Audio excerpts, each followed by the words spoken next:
Honorable Peter Lopossé, élu de Bolamba dans la province de l'Équateur. Il a donné son point de vue sur le gouvernement souminois sur les 6 axes de leur projet à l'Assemblée nationale. Peter Lopossé a souligné que tout le programme de gouvernement passé était bon, mais ça pose un problème de l'applicabilité de ces programmes. Il a touché plusieurs secteurs du programme pour rappeler à la Première ministre Judith Souminois de respecter leurs promesses et le besoin du peuple congolais en général. Son souci de penser aussi de l'Équateur car la crise est au rendez-vous. Suivez son intervention, Véter. Je suis honorable Peter Lopossé Motingeya, élu de Bolamba, réélu provincial, élu national pour les comptes de l'APA MLC, c'est le regroupement politique qui soutient, qui est allié à l'MLC. Je pense qu'il est déjà 1h, on a été ici depuis 13h et en train d'auditionner les programmes d'action du gouvernement de la Première ministre Toulouka Judith. Et à ce qui nous concerne, c'est un programme dans les contenus, c'est un programme que nous félicitons et que nous apprécions. C'est ça l'impression.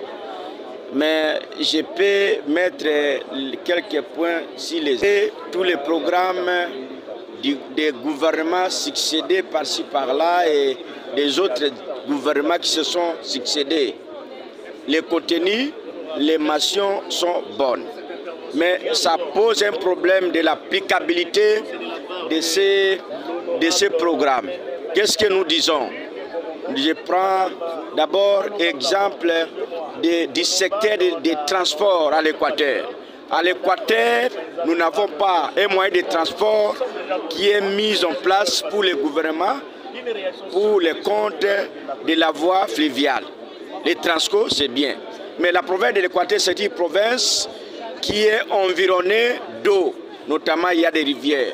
Mais nous n'avons aucune balinière métallique, soit un petit bateau qui peut faciliter la mobilité de la population de l'Équateur. Je peux dire, est-ce que le gouvernement congolais, la connectivité des provinces, les chefs-lieux des provinces, et ça demande des moyens de transport pour la mobilité de la population de l'Équateur. Sauf qu'ici, au niveau de l'hémicycle, les paroles sont limitées parce qu'on a pris le système de regroupement politique et les partis politiques. Mais aussi une interpellation au gouvernement et aux membres du gouvernement actuel. Un ministre qui peut totaliser 3 ans, il n'a jamais été à l'Équateur, ni à Bolamba, ni à Bassankoussou. On n'est pas nommé ministre national pour la ville, province de Kinshasa. Les itinérances, vous êtes à Bikoro, vous êtes à Bolamba, vous êtes à Makanja, vous êtes à Lukolela, vous êtes à... ainsi de suite. Ça, c'est le secteur du transport. Je prends le secteur de la santé. Dans ce programme de la Première ministre du gouvernement congolais, elle parle de la couverture universelle de santé, la gratuité des accouchements. Madame, ça se fait seulement ici à Kinshasa. Chez moi, à l'Équateur, aucune maman qui a mis au monde un enfant sous la bénédiction du gouvernement doit être un programme de la République et non de la ville-province de Kinshasa. Je prends aussi la gratuité de l'enseignement de base. La gratuité, elle est obligatoire. Mais depuis l'effectivité de cette disposition légale, aujourd'hui nous avons des enseignants qui ne sont pas payés. Nous avons des enseignants qui sont recrutés pendant 5 ans et ils ne sont pas payés. Et quelle est la qualité de l'enseignement qu'on donne aux élèves ou aux apprenants? Ce sont des questions que nous allons nous poser. Et cette fois-ci, nous sommes tellement fiers de ce programme d'action du gouvernement, de la Première ministre, Madame Judith Toulouka. Et c'est un programme globalisant. Elle a touché, c'est un programme qui a touché presque tous les secteurs de la vie. Mais nous demandons au ministre de faire les descentes dans chaque secteur. Je prends l'électrification, mais à l'Équateur c'est la mort. À l'Équateur, on n'a jamais connu la lumière publique de l'État. Hier, nous, les députés, on s'est transformés en ministres. Nous achetons des lampadaires pour éclairer la cité ou la province de l'Équateur. Est-ce que les lampadaires destinés pour la province de l'Équateur sont seulement pour éclairer la vie province de Kinshasa? Nous disons que ce sont des mauvaises pratiques. Nous prenons aussi la situation de l'ESI, enseignement supérieur universitaire. Heureusement qu'on a changé tout le monde. Et il y a un collègue qui vient d'intervenir pour le système LMD. Quelqu'un qui vient de l'école secondaire, il n'a pas une expérience professionnelle, soit quoi. Il fait seulement 4 ans, il est licencié. Il a un diplôme de licence, mais sa capacité n'est pas comme un licencié.